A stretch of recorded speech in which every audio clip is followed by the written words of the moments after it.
Welcome to Impactology Live. My name is George Liberopoulos, and together with Rita Cincotta, we'd like to welcome you to the first Impactology Live event. Rita, how are you? Fantastic. Yes. Can't believe it's finally here. I know it's been a bit of planning, and we're just really pleased because in the next 3 days, we'll be bringing you over 30 speakers from around the world. And they're not just your normal speakers, they are individuals that are making an impact in the work that they do and the work in their community. And what we're hoping is that they will provide you that little bit of inspiration as you head into 2021, but also to make a big impact for you. Obviously, if you're joining us, you're looking at being inspired. So buckle up. We're just about to kick off with our very first speaker. And I'm a big fan of our first speaker. And the reason why I'm a big fan is Nick Bracks. He is an Australian, a talented Australian actor, and he's a mental health advocate. And Nick is making a big difference in the work that he does. He's working with the community, he's working with corporates, and he's working with the youth of Australia. And what I really like about Nick is his pragmatic, passionate approach. Nick's message is quite simple. He focuses on the key actions that will make the biggest difference to your mental health. So that's simple messaging, and I'm a simple person, Rita. I love that simple messaging, and certainly watching his content, I absolutely love it. So, Nick, welcome to Impactology Live. How are you? Good, thank you. Thank you for having me to speak here today, and your first speaker. So hopefully I do okay.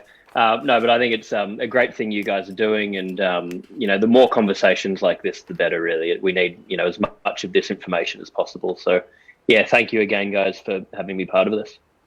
It's a pleasure, and the topic of mental health as well. We're living through difficult times at the moment, and I don't think we can get enough advice and support and counsel around mental health. Whether you're a youth or someone that is a little bit older, again, the messaging needs to be targeted. Can we start our chat and discuss a turning point in your life? Growing up in Victoria, loving family, your father, Steve, was the Premier of Victoria from 1999 to 2007. But in your late teens, can you share with us where your headspace was at and how the direction of your life changed at the age of 20? Yeah, sure. Growing up, I guess, like a lot of people, I had different mental health related issues that I wasn't aware about and didn't have the education or self-awareness to know, what was going on in my mind. And literally as far back as I can remember, I had issues with overthinking and anxiety and OCD and all these different issues that manifested in many different ways. And the first story I can remember of that happening, I'll just quickly give, I don't want to take too much time here, but I was AFL football obsessed, and this is probably more of a funny story, but I remember, that obsessive mindset. Gary Ablett Sr. was my absolute hero, and I remember in PE, in religion class, we had to draw a picture of God, and I very matter-of-factly drew Gary Ablett. And then a week later, I was at a Geelong game with my uncle, and we're sitting in the forward line. There was about 5 minutes left, and I could see Gary Ablett, and I saw him kick up this divot of grass, and I'm like hanging over the fence, just wanting to jump over and grab this grass that he's kicked up. And my uncle's holding me back. The siren goes, I jump over, weave through security, and grab the grass, and get escorted off the ground, luckily not arrested or anything. And I took it home and I planted it, and I'd water this grass, wake up every morning, and before my parents were up, and eat the grass, and I'd be praying, please make me as good as football as Gary Ablett. And I did that for like a few weeks until I was eating dead grass, and eventually my parents caught on. And but that's the first memory I have of this obsessive mindset that eventually became really negative for me. I wanted to be an AFL player. Started training at the age of 10 onwards, at crazy levels, 6-7 hours a day, became so fit I was excelling in middle distance running, and that became the new goal because I could just push myself. And again, I was hiding this. It was like an addiction. My parents, people around me knew it was a problem, but not they didn't know how severe, and I'd hide it. And at that age, while I was developing, just training obsessively, and it didn't make sense, and it delayed my physical development. I socially didn't develop. I was isolating myself. I felt ashamed about it, and I had, as you mentioned before, the sort of unique situation of growing up with a well-known father in a well-known family, and that caused probably identity problems for me, and it made me want to push even harder because I was known as the son of this person. And following high school, my body had broken down and had to I just completely run myself into the ground. I had to stop completely with sport, and that was when the problems happened because I had deferred from university, taken a bit of time off, and around that time discovered alcohol and started abusing that. That became the new sort of thing that I just used as a vehicle to cope. And because I couldn't be a professional athlete, I thought, well, there's no point. I don't want a future. I can't, I'm not. That was my whole identity was tied in that, and that led to a number of years of like really, really negative things. Where if I think back now, I feel lucky that I actually survived the whole thing. Like often my parents, I remember them saying after they would be just sitting at home just waiting for something, some new news to happen because I'd be in so many negative situations. So it went on to a point where I had a really bad car crash. Almost, the police that saw that crash said that, they'd never seen one like that where anyone survived. I had my best friend in the back of the car, and, we were very fortunate to get through that. And it got to a point really where I was almost catatonic, and my mum had to literally drag me to get help. And that was when I started learning, okay, I'm actually, suffering from depression, and these are the issues, and this is why, and slowly worked through it. And it took a long, long time. I eventually went back to a course at university, and by that time it was like a business entrepreneurship course. And I remember in that we had to do in the first semester about 15 oral presentations, and I was about to pull out of the course because my biggest fear in the world was speaking in front of anyone, even one-on-one. And the only reason I didn't, which is a message for anyone listening to this, probably one of the most important things for me were by that point I now had my psychologist. I'd opened up to my best friend. I had my mum. I had this support team around me, and they knew as well as I did at that point I needed to go to university, not just I'd wasted a lot of time, not because of that, because if I didn't and went back to having no purpose and no reason to get up in the morning, I would have gone back to all those same behavior patterns, and who knows what would have happened. So having that support system helped me get through it, and I'd literally be vomiting before I'd go and do these talks because I was so terrified of doing it, and I'd be sort of shaking and mumbling and reading it word for word. But it was one of the best things that happened to me because it sort of forced me to realize that it's okay to, confront fears. It's okay to go and put yourself out there. And it led to, ironically, me later on, a main part of my career has been in public speaking, and it sort of opened up a mindset, I guess, for everything else I did from getting into the acting and starting up different businesses, and most importantly, just continuing doing this work and wanting to help and reminding myself, what I went through and what I've seen through the thousands of talks I've done now, just how many people from a school, kid at school to a CEO, this affects everyone, and we need to talk about it. So that's an abbreviated, version of my story. I'm sorry, I'm rambling a little bit, but Not at all. hopefully that, gives a bit of an overview of it. Not at all. And Nick, what you highlight there in terms of the outfall of the accident was just so public, and it's okay when you stuff up in your teens and no one finds out about it, but when it's so public, it sounds like it just magnified everything. You mentioned that you surrounded yourself with some support there. What was it specifically about that support that enabled you to turn the corner? It was just it's really being able to, I think this is a thing, for anyone listening, like it is so important. I think it's the most important thing to just be able to show vulnerability and talk about feelings. And having that opportunity, when I saw a psychologist, having my mum, having a friend that could support me, knowing that you had that unconditional support there, made a huge difference. And it's one of the biggest things I talk about. And I said this the other day in a talk. I've been doing these talks for over 10 years now. And at the very beginning, all I was really doing was just walking into a school and just telling my story as raw and vulnerably as I could. And I just saw that shit, that they want to hear it, because we're taught that it's not okay to be vulnerable. And really, at the core of what I'm even doing now, it's the same thing. It's just showing vulnerability and showing that it's okay to be vulnerable. And for me, having, that support around me, where I knew I was actually finally felt like it's okay. It's okay to not have all the answers. It's okay to be suffering. It's okay to talk about this stuff. And not only is it okay, it affects everyone in different ways. Every single person, no matter who you are. It's like, to say you're not going to have some sort of, problem to deal with mentally in your life would be like saying, I'm never going to have a physical problem. Like, the chances are, if you're a human, male or female, you're going to have some sort of, emotional issue. Life's cyclical and it's up and down. So that was, the biggest thing for me with that. And Nick, with getting into the schools and talking with the students, you've probably done that hundreds of times. Can you share with us some of the lessons that you found over time have really resonated and hit the mark with the youth when they do hear your story, and what they do differently?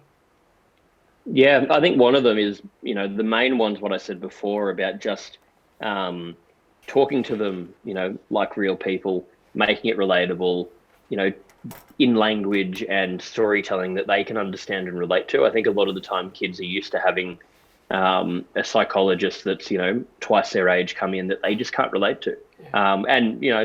I think there's so many psychologists are so important. It's no offense to that. It's more just they need to relate at that age. So I think that's been the biggest part. And then trying to, put it in practical terms to them. And the biggest thing, whether it's at a school or anywhere else, for me is really about, preventative and looking at it holistically, in the sense of, okay, well, how can, whether you have a mental health issue or not, it's not really, the question. It's like, how can every single person learn? Because we're not taught this in, education. It's starting to get a little bit more, but, I think the whole education system needs to be changed, and this should be embedded in it.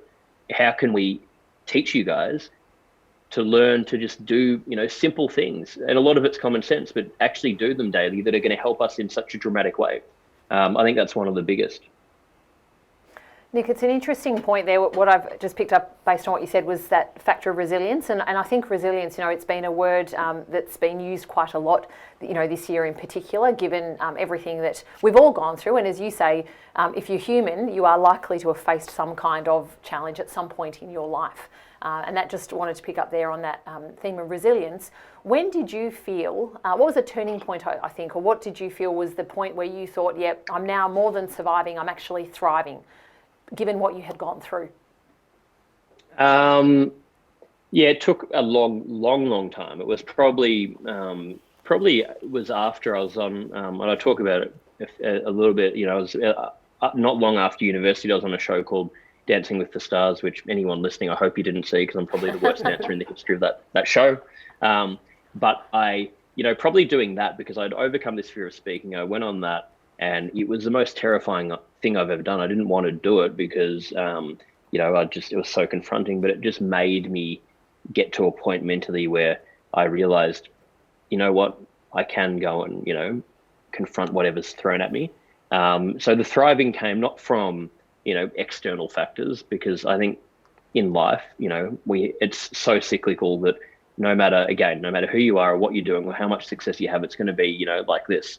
But I learned that mentally, I could change that narrative to, I can handle anything, and I'm going to, tackle whatever's thrown at me. And even when negative things happen, I'm going to learn from it. So it was around that period that I started learning those lessons. And, another big thing I talk about a lot, which I think is so important, is just even the language we use around, success and failure. I think that needs to be reframed into, if whatever the hell you're trying to do, looking at it like, I'm either going to achieve the outcome that I'm aiming for, or I'm going to learn something. Not black and white, succeed or fail, win or lose, because then, everything's exciting. And I know people I've worked with and talked to, and for myself, I've definitely learnt much more from the failures than the successes. So I try to look at it like that whatever I do, well, you know what, if I fail, that's great as well. I'm going to learn a lot, and that's going to open up a new door for me. Nick, one of the acronyms that I use quite a bit is FAIL, so first attempt in learning. And so what you say there about failure is a part of learning. It's a part of falling down, getting back up again, and realising what it takes then to get back up is, I guess, bringing it back to that theme of resilience. And what I love about what you just said was it was a mindset shift that you purposefully took on with intention to say, I've got it within me to keep going. I'm interested in, mentors, who was, really significant in your life at the time that helped you develop, a change in your mindset. I've been really lucky to have, mentors my whole life. Even when I was competing in athletics, I had an amazing coach who mentored me. And probably during that period, it's been working with, having psychologists. I've had, fantastic mentors that through, family, friends, through business partners, through people I've reached out to.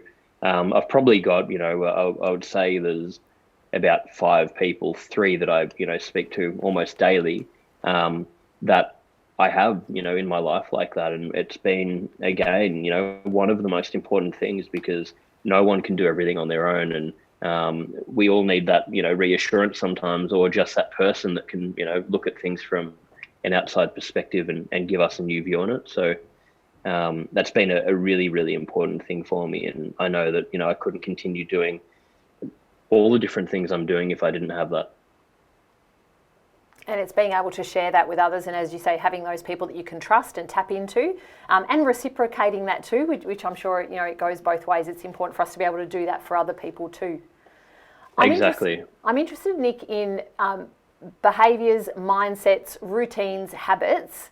What have you formed over the years that you still continue today that help you to maintain this resilience and really healthy, positive mindset? Yeah, I think, and again, that's probably habits are one of the biggest things that I talk about and believe in, because like you're saying, I think it's great to have all the knowledge, and it's good to, do things when we, need different tools to cope with situations. But if we really want to, improve our lives, we've got to do these daily habits and make them embedded. And for me, it's, I've tried so many different things over the years, but I've got a pretty rigid, sort of, set of things I do. Exercise is probably the biggest, and I've done that my whole life. And I mean, I was just a little bit late getting on this call because I was out training and, getting a morning session in, because it just sort of gets my mind, I just feel amazing after it. It just resets the mind. So I exercise every day. I meditate. I've done transcendental meditation. I learned actually when I was on that reality show, because I was struggling so much with anxiety. And I've done it ever since. So 20 minutes in the morning, and it's meant to be a second 20 in the afternoon, which I sometimes miss. I try to do. It's all mantra-based meditation. I write down every morning just in my phone, 3 things I'm grateful for.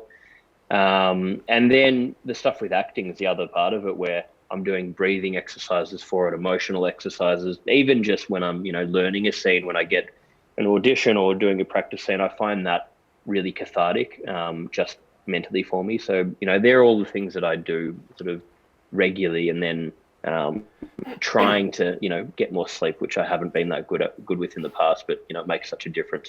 That's the latest one that I'm working on. How about the dancing, Nick? Does any of that still continue? Now, I've got to confess, I'm a big Dancing with the Stars tragic. I absolutely love that show. Don't ask me why. So I'm just curious, any more dancing that's been continuing? Is that part of the daily habit, or have you let that one go? Absolutely not. That's gone. That's done. I think I did enough dancing on that show for a lifetime, and I've got 2 left feet. So I was very happy to get through it, and it was a good experience. But what I learnt from it was I don't want to do any more dancing. Fair enough. So too. I'll leave that to you. Oh, who knows? Who knows what next year can bring? That'd be pretty funny. Impactology live on Dancing with the Stars. Do the cha-cha. Yes. Nick, nearly 10 years now, you've been discussing the topic of mental health. There is still a significant stigma when it comes to mental health.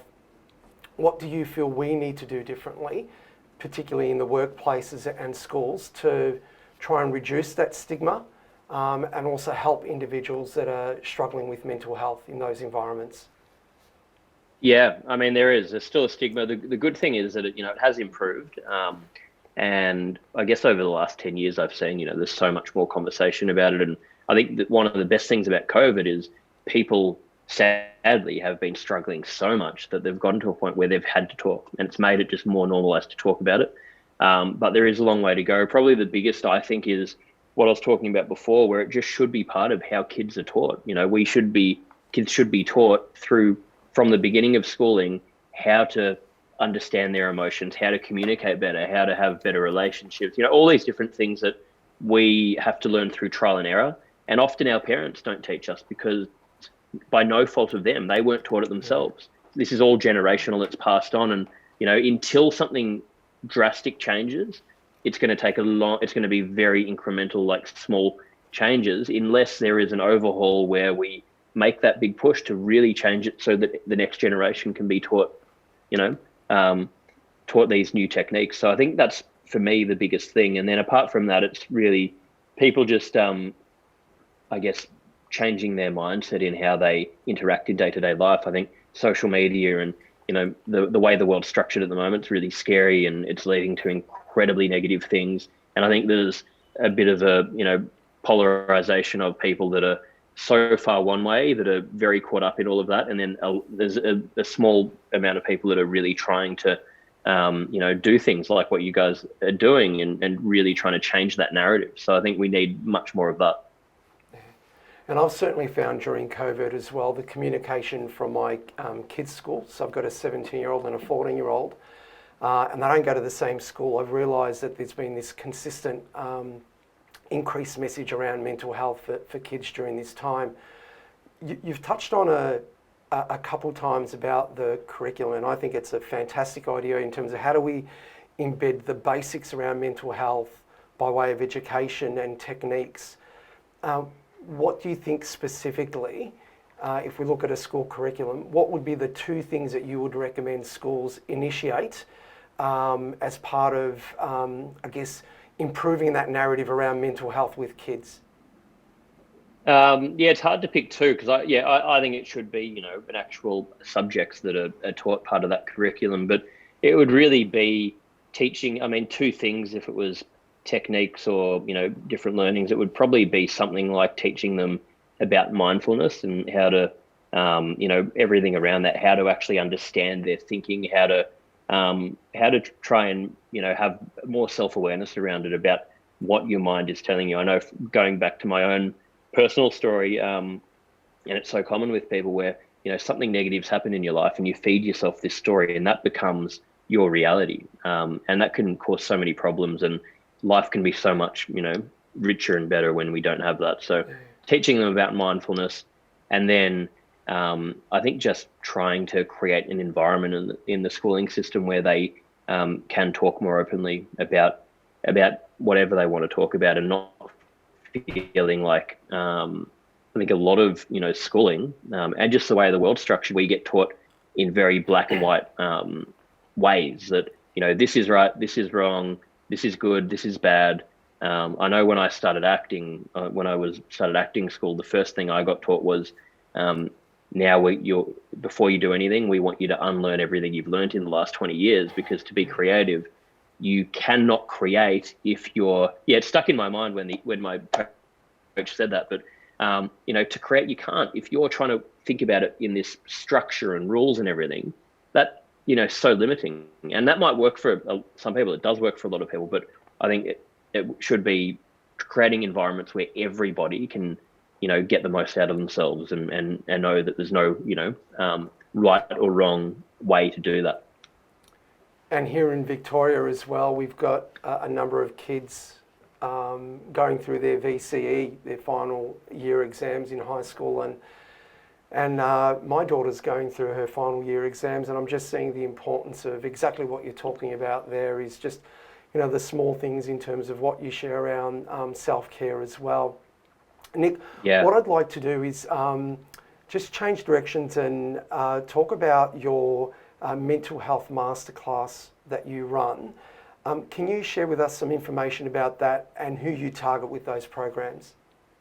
Yeah, sure. So I guess because I was doing so many talks, we've sort of developed it into making audio and video programs now, and Mental Health Masterclass and Move Your Mind is the name of the sort of organization and podcast that we have. And that particular program we've got a version for schools where it's more for high schools and mainly sort of year 10 to 12, and then a version for the corporate world and that sort of area, the business sort of marketplace. And really it's almost like a mental health 101 where I've tried to really digitalize what I've learned in all the talks I've done over the years, and the same way with those where I've got different psychologists working with me and different experts. I'm essentially hosting each module in it, and then I've got a resident psychologist, Dr. Richard Chambers is his name, and he sort of summarizes what we talk about and puts it into key points, and then we bring on a different expert for each topic. So whether it be dealing with anxiety, overcoming adversity, we've got Wayne Schwass in that one where he talks about his story with being an AFL football player and almost sort of wanting to end his life at one point and turning it around to the work that he does now.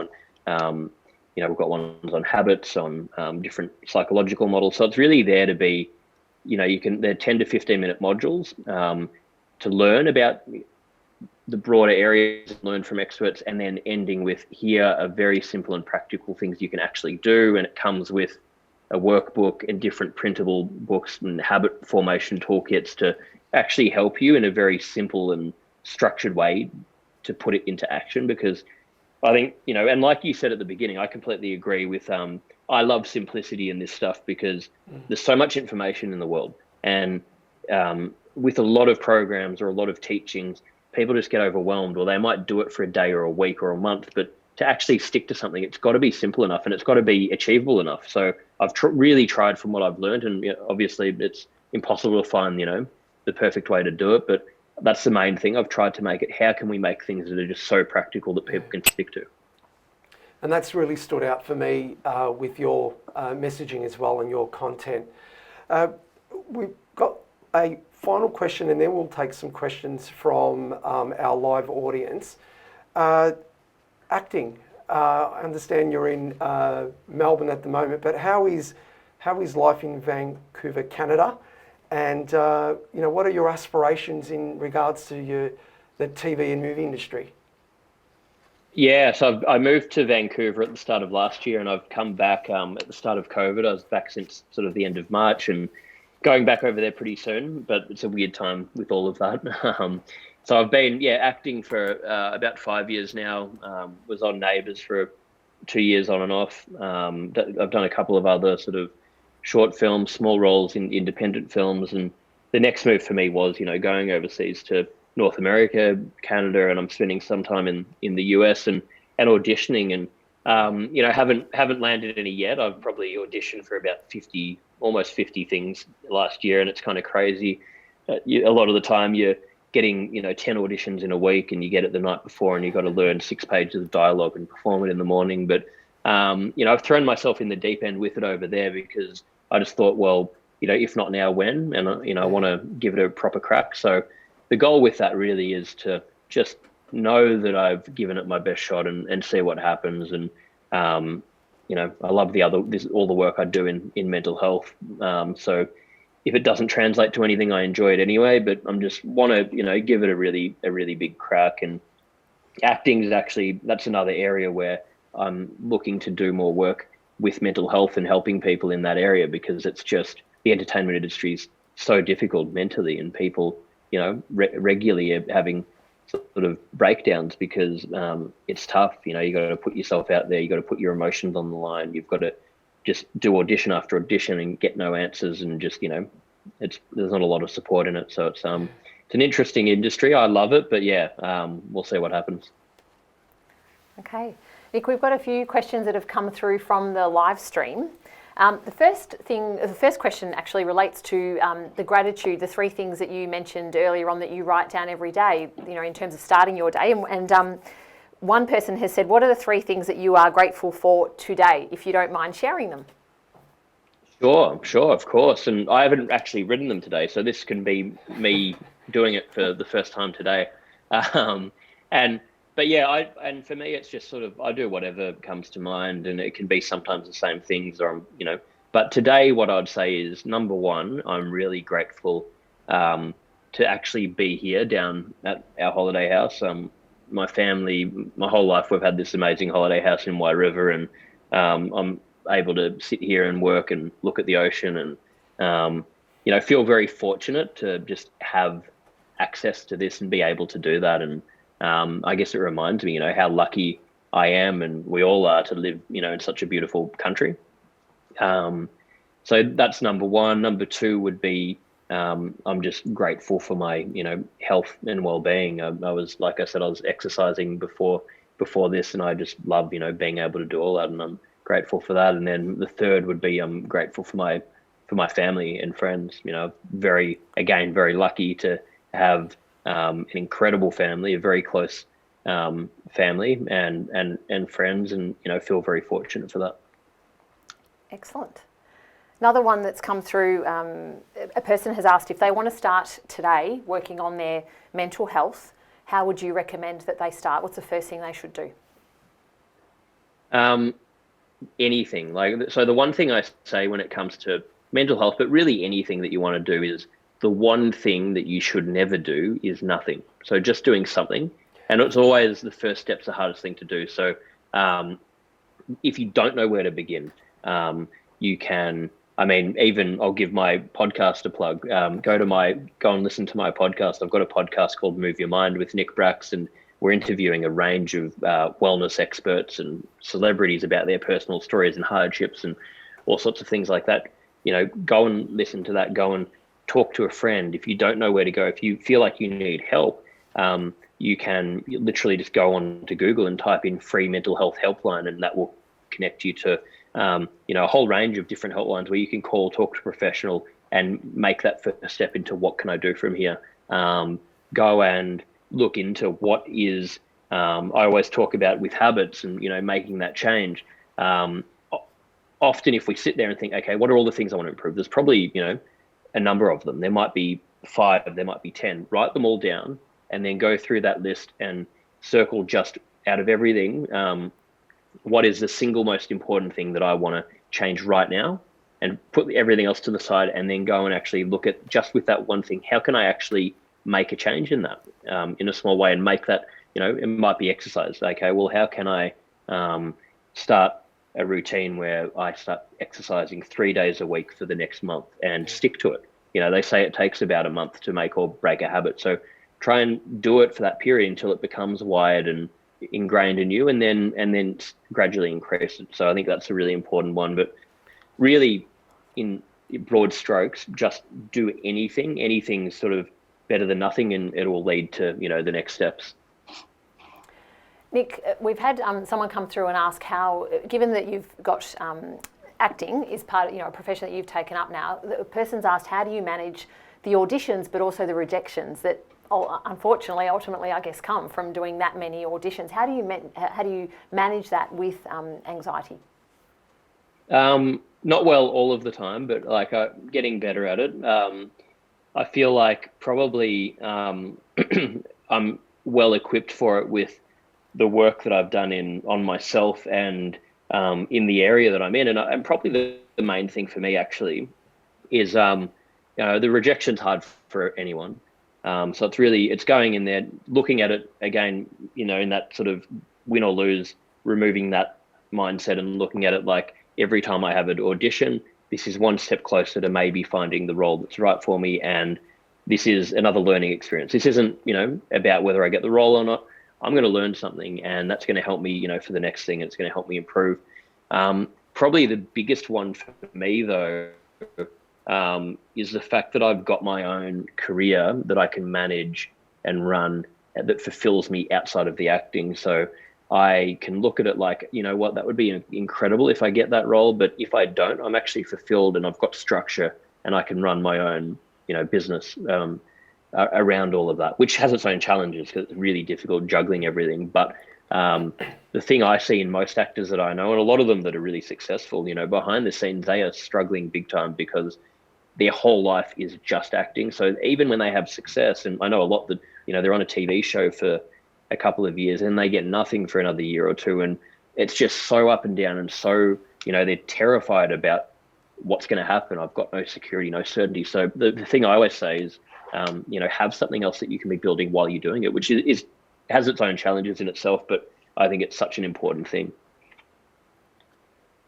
It's great advice, Nick, and it's also, we're all going to face rejection at different points in our life, particularly through this year, whether it's job loss, trauma, whatever it may be. And it is, as you say, it's about kind of isolating it and looking at, well, what do I have control of right here and now, and controlling for that, and then letting everything else go. A question's come through actually from Denver in the USA, and the question is, the mission that you're on around communicating and helping, adults and kids with mental health issues, what is success going to look like for you? What's going to bring the greatest impact for you as a result of this work? It's a good question. I think obviously I want to be able to reach, people all over the world and help as many people as I can. And, things like the podcast that I'm growing with that, we're really trying to grow that into a media platform where we can be putting out content, interviewing people from all over the world and creating stuff that we can really get out there that can just help in a big way to get, I'm interested in being able to educate on a mass level and be part of, I guess, helping people change that mindset and facilitating them to then go and, use all the other services that are out there. But I think for me, the thing I sort of, that's really helped me because, I guess a problem I've had in the past is being overly ambitious and putting so much pressure on myself, trying to do too many things and getting frustrated all of the time. And, I think if you have that mindset, you can never be happy because no matter what you achieve, you're going to want more and more and more and more and more. So I'm trying to achieve as much as I can, but really I simplified in my mind about 5 years ago, just thinking, I just want to help people. And whether that is through right now, just having this conversation, if this helps one person, that's great.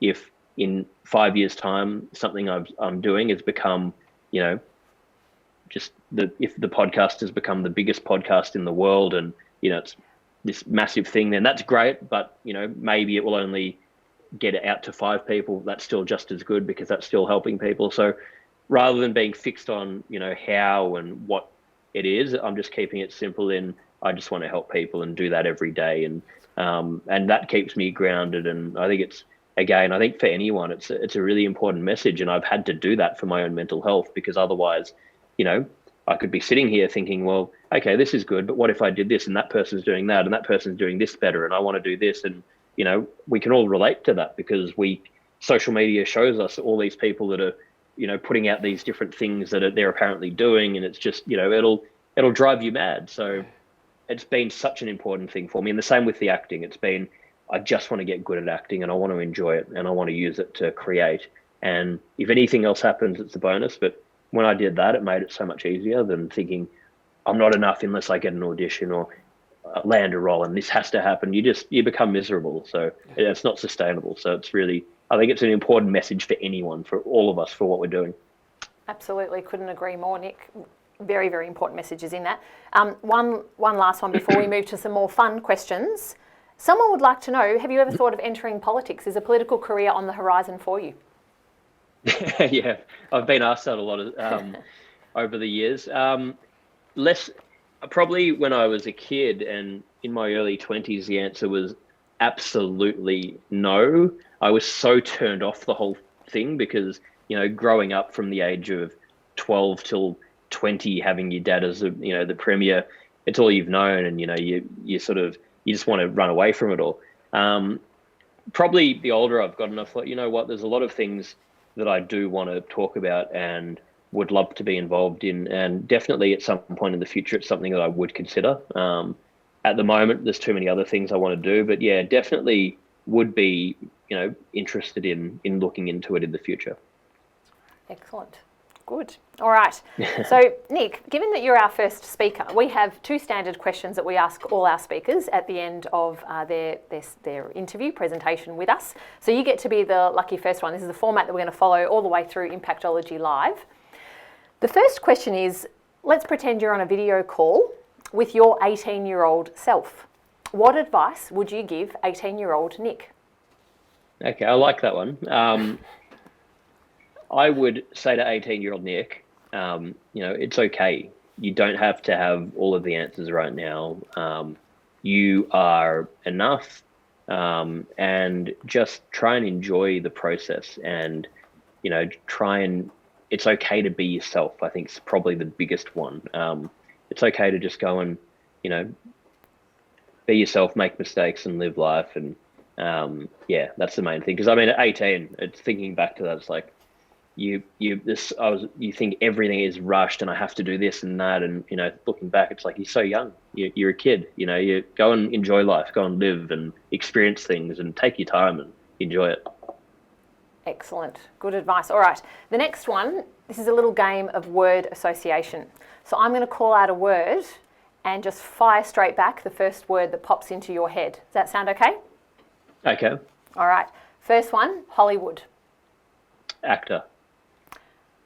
Second one, inspiration. Oh, Joe Biden. Filmmaking. Scorsese. Nice one. Love. Family. The future. Exciting. Nick Bracks, thank you so much for being our very first Impactology Live presenter. I'm very, very grateful for everything that you shared today. Thank you very, very much. Thank you, Nick. Thanks so much for having me. Yeah, really enjoyed chatting. Likewise. Take care. Cheers. See you, Cheers. Nick.